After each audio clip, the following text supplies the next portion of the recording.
Hello and welcome back to my channel. My name is Ubo Oyibo and I teach Igbo language. Ndewo ndị ọma njem ọnụ. Aha m bụ Ubo Oyibo, ana m akụzi asụsụ Igbo. In today's lesson, our topic will be words and opposites. Words and opposites. Na nkụzi nke taa, isiokwu anyị ga-abụ okwu na ntụgharị okwu. Okwu na ntụgharị okwu. Words and opposites. If this is your first time of joining our lesson, you're welcome and please do take a seat. But if you've been with us in our lessons, welcome back and do take your usual seat, okay? Okwu nke mbụ anyị ga-ekwu maka ya bụrụ gịnị? Pụtara yes na oyibo. Pụtara gịnị? Yes. Okwu nke mbụ bụ ntụgharị bụrụ gịnị? Mba pụta no. Mba means no. Okwu nke mbụ bụ ntụgharị abụrụ gịnị? Mba. Mba. Ịghọtala ya? Ịchọ isi mmadụ pụtara yes. Ịchọkwa isi onye ahụ mba pụtara gịnị? No. Mba. Yes. No. Okwu nke abụọ bụrụ nwoke pụtara boy. Nwoke pụtara boy. Nwoke means boy. Ntụgharị abụrụ nwanyị pụtara girl. Nwanyị pụtara girl. Nwanyị means girl. Asị m na okwu nke mbụ bụ ntụgharịa mba, nke abụọ bụrụ nwoke ntụgharịa nwanyị. N'ịga n'ihu, okwu nke atọ bụrụ oyi pụtara cold. Ntụgharịa bụrụ ọkụ pụtara hot. Ọkụ pụtara hot.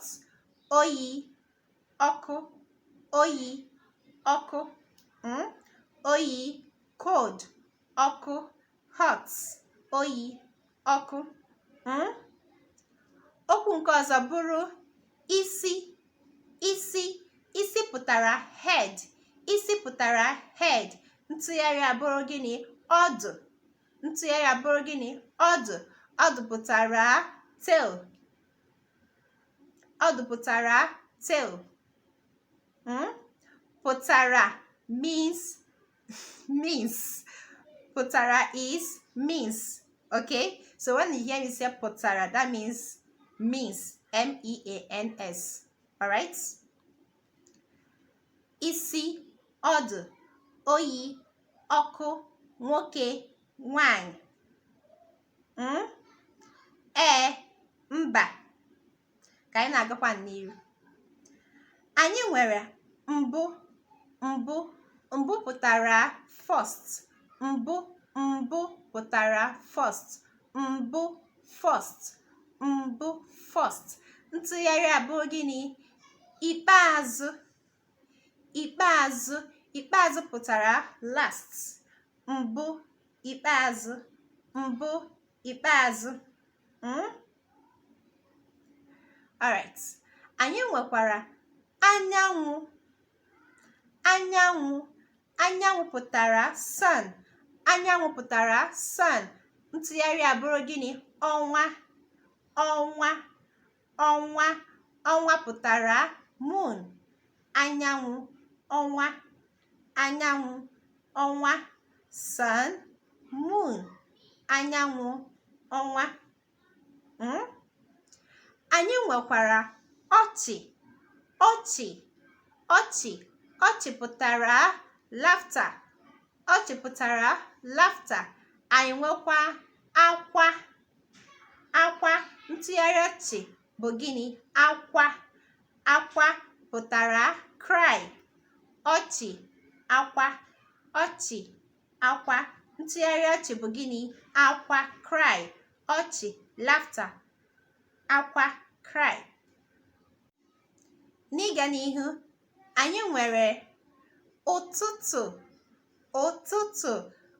pụtara morning. ụtụtụ pụtara morning, ntụgharị abụrụ gịnị? Anyasị. Anyasị. Anyasị pụtara night. Ụtụtụ, anyasị. Ụtụtụ, anyasị. Morning, night. Anyị nwekwara elu. Elu. Elu pụtara high. Elu pụtara high. Anyị nwee ala. Ntụgharị elu bụrụ gịnị? Ala. Ala. Ala pụtara low or ground.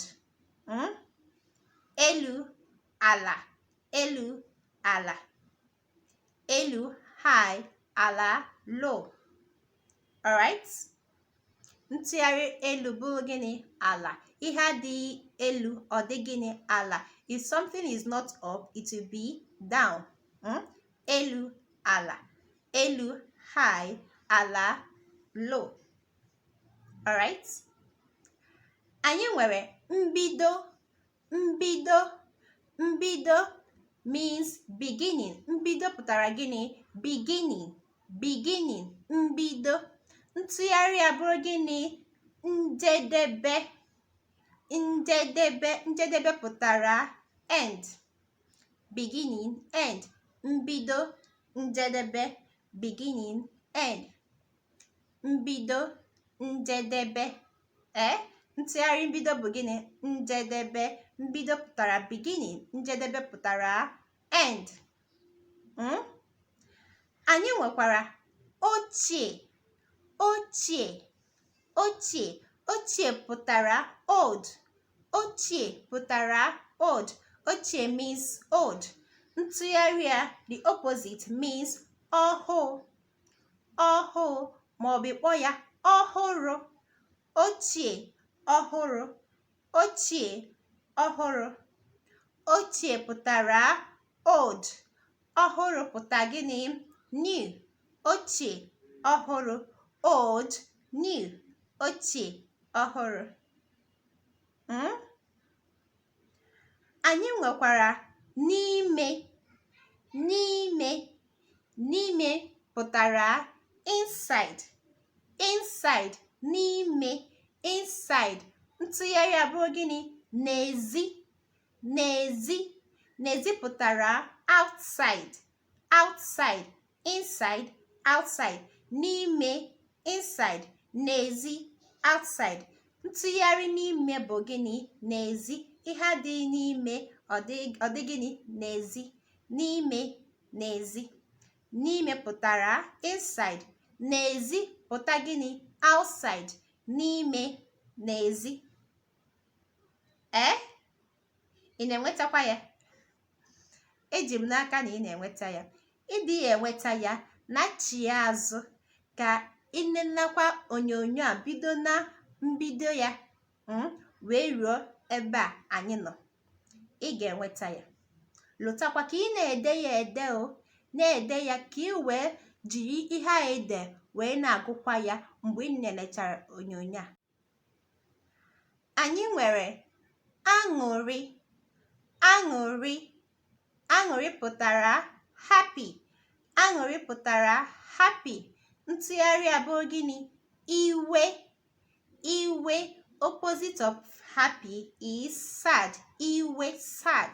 Iwe, sad. Aṅụrị, iwe. Aṅụrị pụtara happy. Iwe pụta gịnị? Sad. Aṅụrị, iwe. Ị na-enwe aṅụrị ka ị na-ewe iwe? Ị na-enwe aṅụrị ka ị na-ewe iwe? Kedu nke ị na-eme? Ị na-enwe aṅụrị ka ị na-ewe iwe? Aṅụrị, iwe.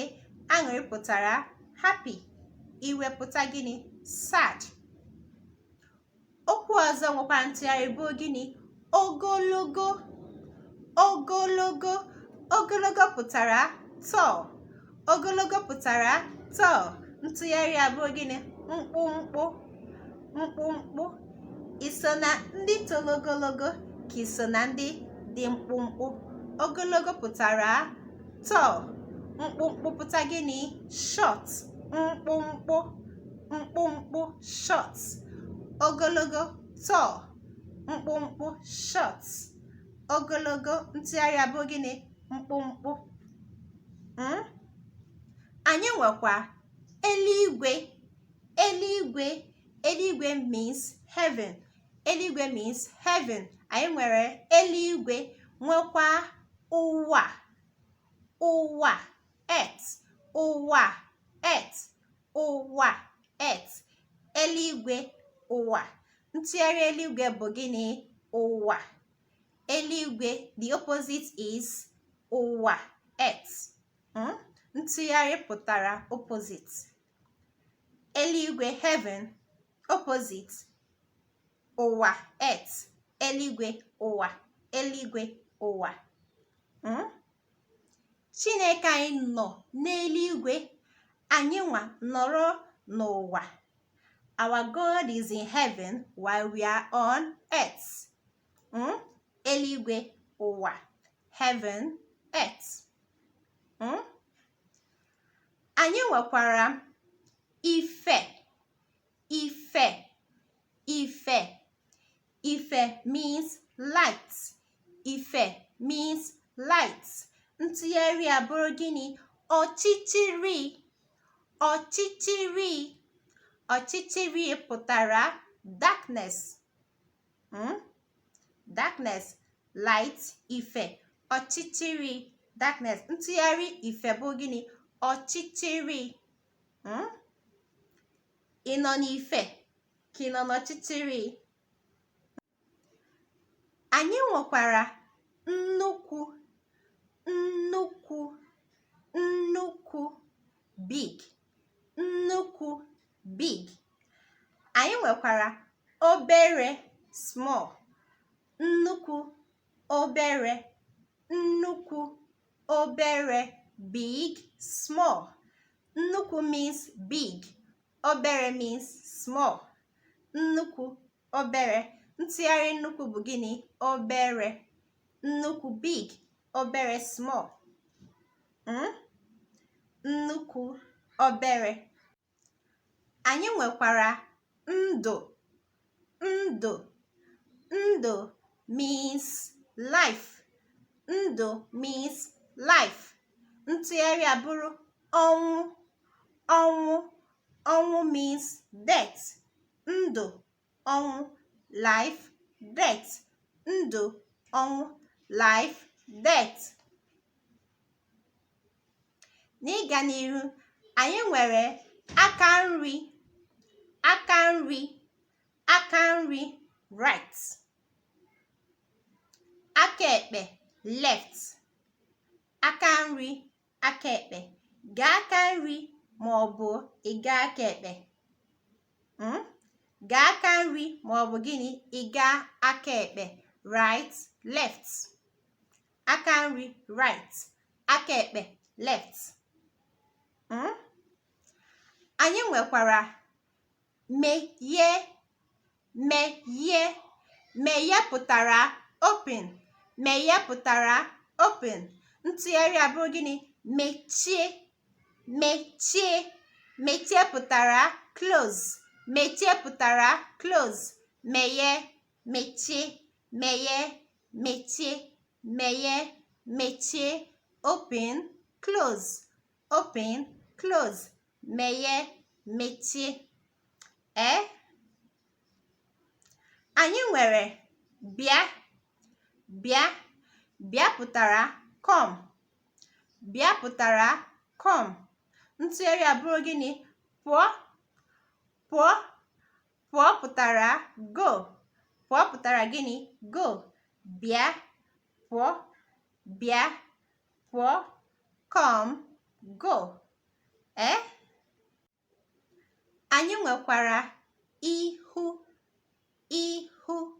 Ihu pụtara front. Ihu pụtara front. Ntụgharị abụrụ gịnị? Azụ. Azụ pụtara back. Ihu, azụ. Ihu, azụ. Front, back. Ihu pụtara front. Ntụgharị abụrụ azụ, back. Azụ, back. Ihu, azụ. Anyị nwekwara ọcha. Ọcha pụtara white. Ọcha pụtara white. Ọcha means white. Ntụgharị abụrụ gịnị? Oji. Oji. Oji pụtara black. Oji pụtara black. Ọcha, oji, ọcha, oji, white, black, white, black, ọcha, oji. Okwu nke ikpeazụ m ga-agwa unu nwekwara ntụgharị ya bụ uru. Uru. Uru. Uru pụtara advantage. Advantage. Uru. Ntụgharị abụrụ gịnị? Ọghọm. Ọghọm. Ọghọm pụtara disadvantage. Disadvantage. Ọghọm. Uru. Ọghọm. Advantage. Disadvantage. Uru. Ọghọm. Ngwa, anyị abịala na njedebe nkụzi nke taa. Lotakwa na ngwara unu na enwere ọtụtụ okwu dị iche iche nwekwara ntụgharị n'asụsụ Igbo. O nweghị ka ngụsịsịala unu ha ncha maka ha ebuka. Ha buru ibu nke ukwuu. Mana eji m n'aka na ndị a nke ngụpụtachara unu taa na unu edepụtala ya, na unu ga-amụkwa ya, jide ya, jisie ya ike, marakwa ya nke ọma. Lotakwa na ọ bụrụ na ihe onyonyo m dị gị mma, pinyere m aka ebe ahụ na-acha mmemme edere subscribe. Ịpinyekwa aka na mgbịrịgba ahụ dị n'akụkụ ya. Ịpinye aka na mgbịrịgba ahụ, ọ ga-eme ka ị soro n'otu ndị mbụ ga-ahụ onyonyo m mgbe ọbụla pụtara. Ọ ga-emekwa ị na-esonye anyị na nkụzi ọbụla m ga-ewepụta. Remember, if you like my video, press the red subscribe button and also press the notification bell beside it. The notification bell, when you press it, it helps you see my video whenever it comes up. Alright? And it also helps you to follow my lesson. Alright? Okay. Ka ọ dị oge ọzọ. Until next time. Jisie ike.